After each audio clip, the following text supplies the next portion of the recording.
नमस्कार दोस्तों, एक बार फिर से हिस्ट्री की क्लास में आपका स्वागत है, जिसमें हम सेकंड चैप्टर पढ़ रहे हैं। और आज हम इस सेकंड चैप्टर को, जिसका नाम है यूरोप में समाजवाद और रूसी क्रांति, इसको आगे बढ़ाएंगे।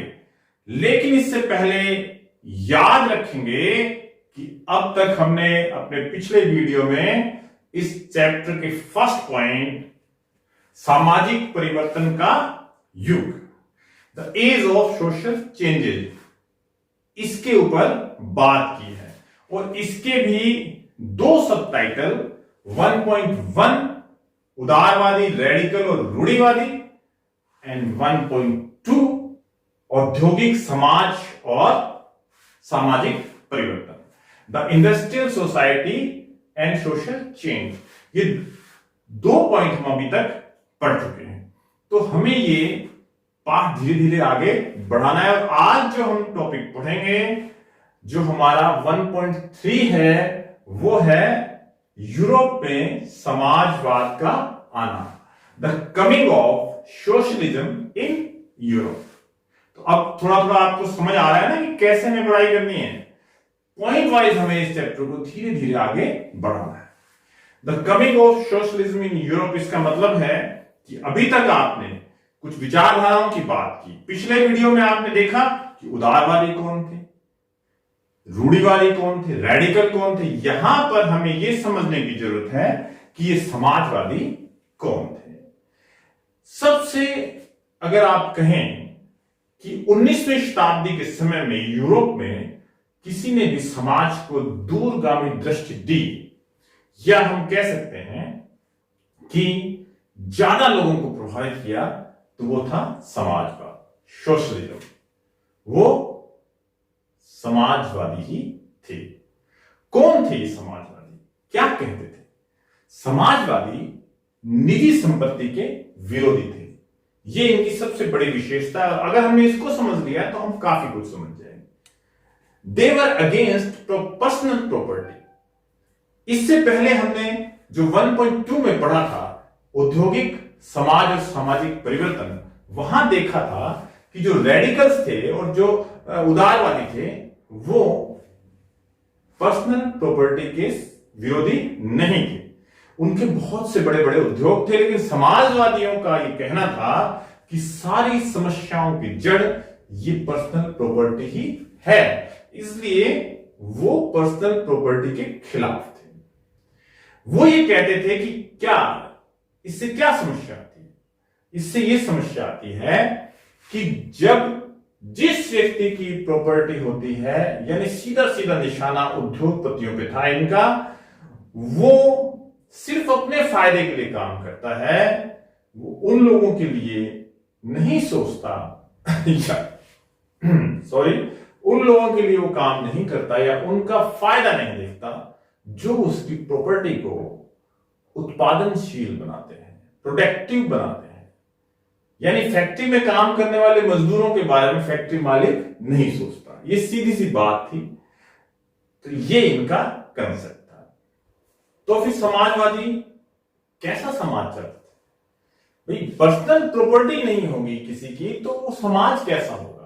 समाजवादियों की भविष्य के लिए एक बिल्कुल डिफरेंट थिंकिंग थी, भिन्न सोच थी, ऐसा वो कहते थे। और इस प्रकार के एक्सपेरिमेंट भी किए। जैसा कि एक समाजवादी थे रॉबर्ट ओवेन, जो थे तो अंग्रेज, लेकिन अमेरिका का, क्योंकि अमेरिका पहले इंग्लैंड का उपनिवेश रहा है, अमेरिका की इंडियाना प्रांत में इन्होंने एक सामुदायिक समाज की रचना का प्रयास किया। ये कहते थे कि सारे के सारे उद्योग या उद्यम या सारे प्रतिष्ठान जो है, जितनी भी इंडस्ट्री है, वो कोऑपरेटिव सोसाइटी की तरह काम करनी चाहिए, सामूहिक होनी चाहिए। कोऑपरेटिव मतलब सामूहिक होनी चाहिए, मिलकर सब पूंजी लगाएं और जो भी लाभ हो उसको आपस में बांट ले। तो रॉबर्ट ओवेन ने यही प्रयोग अमेरिका के इंडियाना में किया।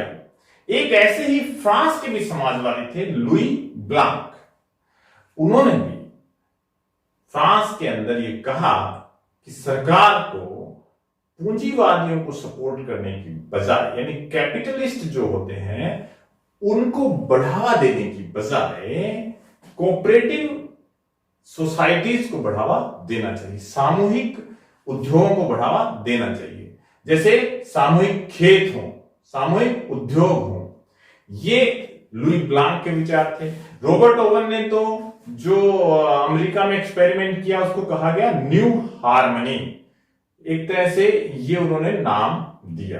तो समाजवादियों की ये सोच थी कि हर चीज सामूहिक होनी चाहिए और फिर जो उसमें लाभ हो या हानि हो वो सब मिलकर बांट ले। अगर आप किसी एक व्यक्ति को संपत्ति देंगे तो उससे वो सिर्फ अपना लाभ देखेगा, जो उसकी संपत्ति को प्रोडक्टिव या बेनिफिशियल बनाने के लिए काम कर रहे हैं वो उसका फायदा नहीं देखेगा। कार्ल मार्क्स और फ्रेडरिक एंगल्स, इन दो विचारकों ने भी समाजवाद पर अपने विचार रखे। कार्ल मार्क्स ये कहते थे कि जो पूंजीपति उद्योग है उनके स्थान पर समाजवादी उद्योग होने चाहिए, यानी सारी समस्या ये उद्योग पूंजीपतियों के पास होने से है। जब तक पूंजीपति उद्योगपति होंगे तब तक मजदूरों की समस्या का समाधान नहीं हो सकता। कार्ल मार्क्स के विचार बड़े उग्र थे। वो कहते थे कि मजदूरों को पूंजीपतियों का शासन उखाड़ फेंकना चाहिए। कार्ल मार्क्स ने भविष्य के समाज को कम्युनिस्ट सोसाइटी कहा।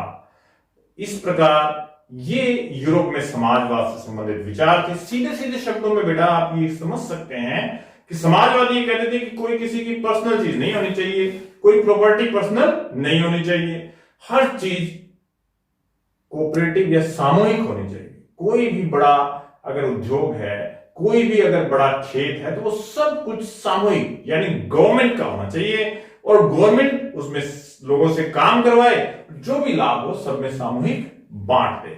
ये सोच थी। यूरोप के अंदर ये एक नया विचार था जिसने लोगों को बहुत ही आकर्षित किया। तो इसमें आपने देखा लुई ब्लांक कौन थे, रॉबर्ट ओवन कौन थे और आपके कार्ल मार्क्स कौन थे, इन सब के विचार भी हमें करने हैं। ये था हमारा 1.3 the coming of socialism in Europe, Europe में समाजवाद का आना। इस 1.3 के बाद, क्योंकि इसी से जुड़ा हुआ नेक्स्ट टॉपिक है 1.4 द सपोर्ट फॉर सोशलिज्म, समाजवाद के लिए समर्थन। ये भी हम आज ही करेंगे, इसी के साथ इससे लिंक्ड है ये। इसका मतलब है कि जब समाजवादी विचार जो अभी हमने 1.3 में पढ़े यूरोप में फैले तो लोगों ने इसको कैसे सपोर्ट किया। सारी दुनिया में खासकर यूरोप में 19वीं शताब्दी के अंत तक आते आते समाजवाद बहुत तेजी से फैल गया था। हर जगह इन लोगों ने अपनी एक अंतरराष्ट्रीय संस्था जिसका नाम था सेकंड इंटरनेशनल, द्वितीय इंटरनेशनल के नाम से बना ली थी, जो एक तरह से अलग अलग देशों की एक अंतरराष्ट्रीय संस्था थी जहां बैठकर ये अपना आगे की रणनीतियां बनाते थे।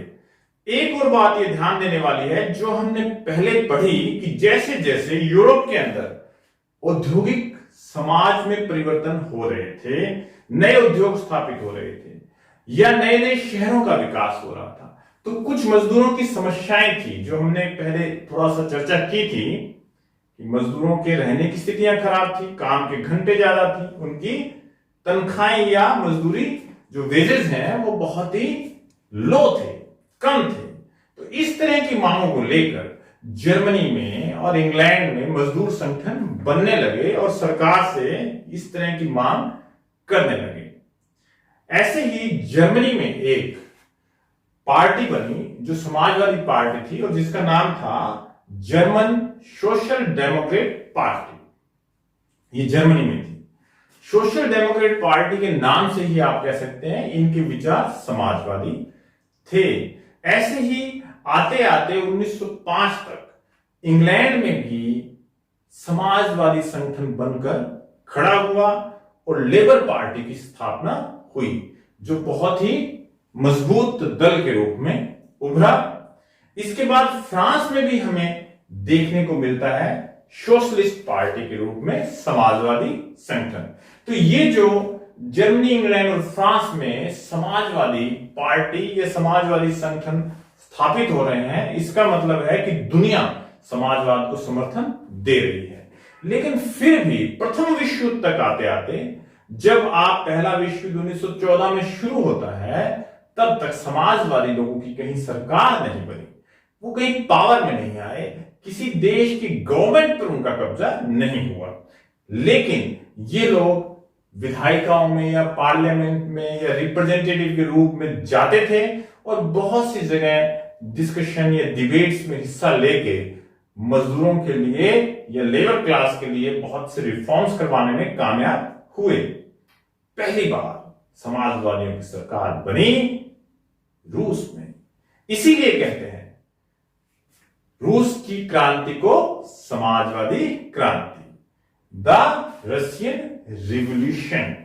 तो बेटा ये हमारा एक तरह से, जब हम चैप्टर के टाइटल को देखते हैं, the socialism of Europe, the socialism in Europe, यानी यूरोप में समाजवाद और रूसी क्रांति, तो the first part of our this particular lesson is completed, यानी यूरोप में समाजवाद कंप्लीट हो गया है। नेक्स्ट वीडियो में हम बात करेंगे रूस की क्रांति की। बहुत बहुत शुभकामनाएं, और आप मन लगा के पढ़ें, वीडियोस देखते जाएं, होमवर्क करते जाएं और साथ ही अपना ध्यान रखें। धन्यवाद।